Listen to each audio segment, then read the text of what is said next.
Bago pa pumutok, bago pa dumating ang World War at lahat, pati COVID-19, nagpakita sa akin ulit ang Angel of Death na para pinababalaan ng buong sangkatauhan na para bang mag-ingat na lahat. Bakit pa ganoon? Bakit pa ganoon?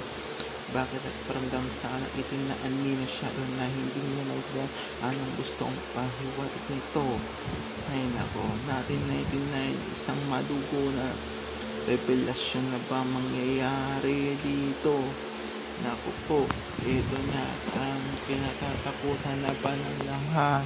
Ito na ba talaga ang katapusan ng buong sangkatauhan? Huwag naman sana, pero gumawa na ng paitlana sa Star Spaces Galaxy Universe.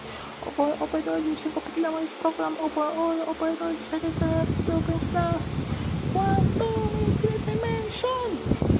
Let's face it into reality, permanent life, and forever yun.